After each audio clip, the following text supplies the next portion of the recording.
अस्सलाम वालेकुम स्टूडेंट्स, कैसे हैं आप सब। उम्मीद है कि आप सब बिल्कुल ठीक ठाक होंगे। तो हमारा आज का जो टॉपिक है इसमें हमारा जो है वो इंग्लिश का वोकैब लेक्चर नंबर 3 है, जो कि मैं रिकॉर्ड कर रही हूँ और आप लोगों को जो है वो इसको पूरा आखिर तक देखना है। मैं हर दिन जो हूँ वो इंग्लिश वोकैब की वर्ड सेट कर रही हूँ फॉर एमडी कहते हैं ई-कैट, ताकि आप लोगों की जो वोकैब है वो टाइम टू टाइम ठीक होती रहे। और अगर आपने लेक्चर नंबर 1 और 2 इंग्लिश वोकैब का नहीं देखा है तो लाजमी जाकर पहले उसको देखें, उसको वॉच करें और उसके बाद जो है वो सीरीज़ वाइज 1 2 3 करके फिर आप बाकी जो है वो लेक्चर साथ साथ देखते जाएँ। तो हम लोग स्टार्ट करते हैं।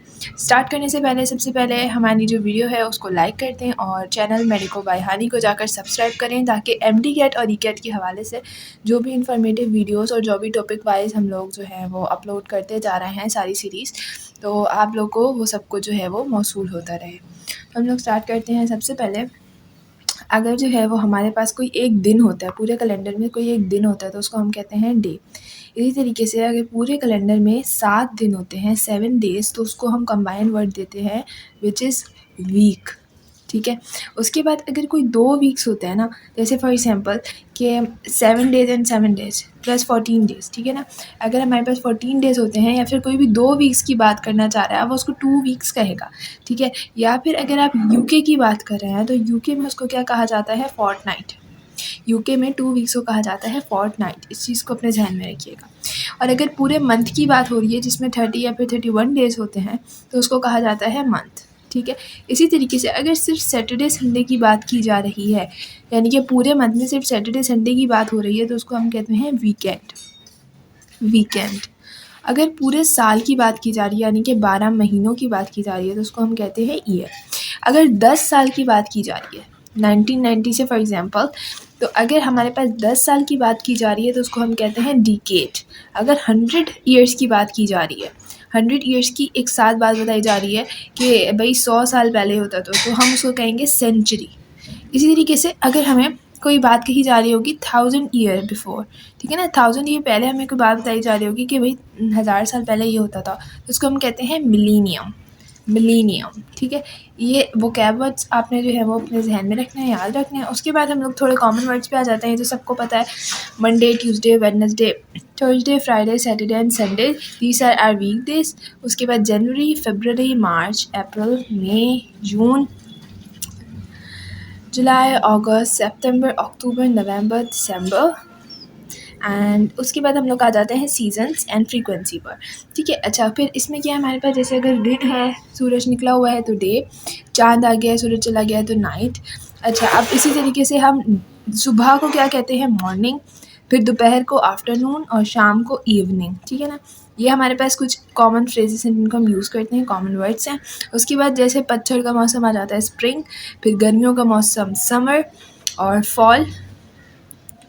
फॉल यूएसए में कहा जाता है और ऑटम यूके में कहा जाता है। हम लोग क्या यूज़ करते हैं, ऑटम यूज़ करते हैं, बट अगर हम यूएस की लैंग्वेज देखेंगे, यूएस के एक्सेंट में इसको फॉल कहा जाता है।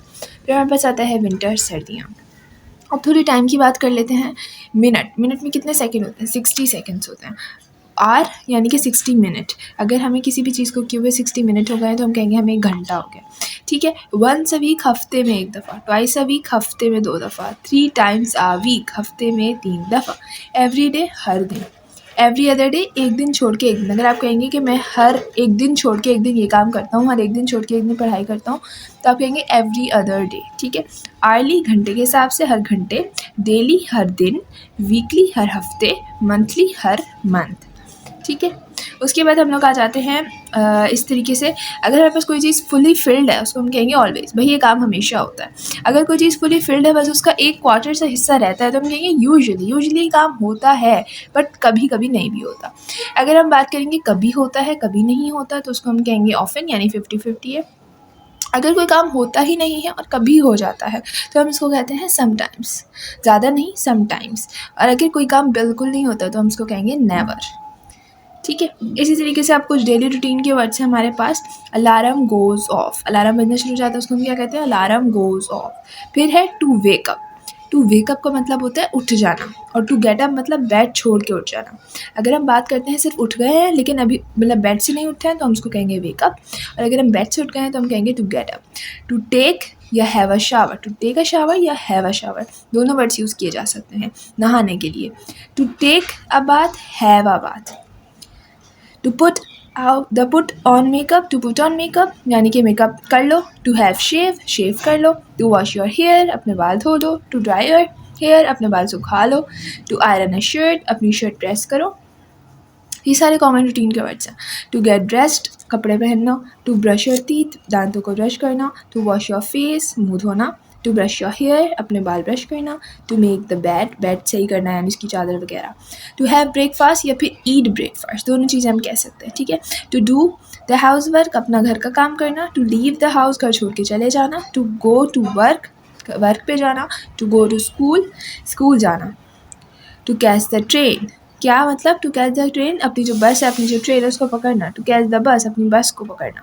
टू ड्राइव, खुद चला के जाना। टू अराइव लेट, किधर पहुंचना, लेट पहुंचना। टू स्टार्ट वर्क, अपना काम स्टार्ट करना। To have a break, break ले लेना किसी भी चीज़ से। टू हैव लंच या ईट लंच दोनों यूज़ हो सकते हैं, ठीक है। टू फिनिश वर्क, अपना वर्क फिनिश करना। टू लीव वर्क, अपना काम छोड़ देना। टू वर्क ओवर टाइम, अपने काम से ज़्यादा ओवर टाइम वर्क करना। टू गो टू होम, अपने घर जाना। टू बाय ग्रॉसरी, ग्रॉसरी खरीदना। टू कुक डिनर, डिनर बनाना। टू हैव डिनर या ईट डिनर दोनों चीज़ें यूज़ हो सकती हैं, ठीक है। इन चीज़ों का आपने याद रखना। इसी तरीके से to clean the table, table को साफ़ करना। फिर हमारे पास आता है टू वॉक द डॉग, अपने डॉग को बाहर लेकर जाना। आप इसमें टू वॉक द कैट वगैरह भी ऐड कर सकते हैं। To read a newspaper, newspaper को पढ़ना। To go out with friends, अपने दोस्तों के साथ बाहर जाना। To go to cafe, cafe जाना। To call your family, to call a friend या फिर योर फैमिली दोनों चीज़ें यूज़ हो सकती हैं। टू कॉल अ फ्रेंड या फिर टू कॉल योर फैमिली, ठीक है। इसी तरीके से टू डू होमवर्क, अपना काम करना। To put the children to the bed, अपने बच्चों को सुलाना। To take out the trash. अच्छा, अब इसमें क्या है कि जो भी हमारे पास कूड़ा होता है उसको हम लोग यूके की लैंग्वेज में कहते हैं रबिश, और अगर हम यूएस की बात करें तो उसमें कहा जाता है ट्रैश, ठीक है। अगर हम यूके की उसमें एक्सेंट में बात करेंगे तो हम कहेंगे to take out the rubbish, और अगर हम यूएस की एक्सेंट में बात करेंगे तो हम कहेंगे to take out the trash. To feed the dog या फिर cat whatever. To go to the bed, अपने बेड पे जाना। तो आज की ये वीडियो है जिसमें हम लोगों ने बेसिक वोकैब लेक्चर नंबर 3 जो है वो कवर कर लिया है, और इस तरीके से आगे सीरीज़ वाइज में हर दिन वोकैब की जो वीडियो है लेक्चर्स वो अपलोड करती जाऊंगी। तो उम्मीद है कि आप लोगों को उससे ज़रूर फ़ायदा होगा। बस जाते जाते चैनल को लाजमी सब्सक्राइब करें ताकि जो है आप लोग इसी तरीके से हमारे साथ जुड़े रहें। शुक्रिया।